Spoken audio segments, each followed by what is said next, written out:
অপেক্ষার প্রহর শেষ হলো। অবশেষে ঈদুল আজহায় মুক্তি পাচ্ছে জীবনানন্দ দাশের কাল্পনিক চরিত্র বনলতা সেনকে ঘিরে নির্মিত সিনেমা বনলতা সেন। সরকারি অনুদানে নির্মিত সিনেমাটির মুক্তি উপলক্ষে বৃহস্পতিবার সন্ধ্যায় হয়ে গেল সংবাদ সম্মেলন। সেখানে উপস্থিত ছিলেন সিনেমার কলাকুশলীরা। বিস্তারিত থাকছে অরণ্য আনোয়ারের প্রতিবেদনে। কবিতা লেখা যাবে না। আমি বনলতা। জীবনানন্দ দাশের কালজয়ী কবিতার অনুপ্রেরণায় সরকারি অনুদানে নির্মিত হয়েছে সিনেমা বনলতা সেন। নির্মাণের পর থেকে কয়েক দফা মুক্তির ঘোষণা দিয়েও শেষ পর্যন্ত পিছিয়ে যান নির্মাতা। এবার জানা গেছে অবশেষে মুক্তি পাচ্ছে বনলতা সেন। সেই উপলক্ষে আয়োজিত সংবাদ সম্মেলনে নির্মাতা সহ ছবিটির কলাকুশলীরা বনলতা সেন সিনেমা ঘিরে নানা অভিজ্ঞতার গল্প শোনান, আরও জানান প্রত্যাশার গল্প। আপনি সেই ফিলিংটা মনে রাখবেন। বাস্তবতা ও রূপকের মিশেলে নির্মিত এই সিনেমায় বনলতা সেন চরিত্রে অভিনয় করেছেন মাসুমা রহমান নাবিলা। আমার চরিত্র কি সেটা বলাটা আসলেই মুশকিল, মানে আমি এমন না যে বলা যাবে না, আমার জন্য আসলেই মুশকিল। কেন মুশকিল সেটা আসলেই আপনারা সিনেমা দেখলে বুঝতে পারবেন।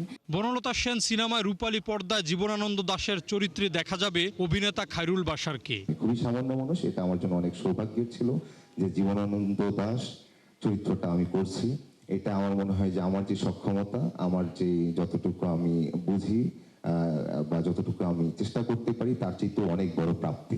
বিভিন্ন গুরুত্বপূর্ণ চরিত্রে অভিনয় করেছেন সোহেল মন্ডল, প্রিয়ন্তী উর্বি, শরীফ সিরাজ, সুমাইয়া খুশি সহ আরো অনেকে।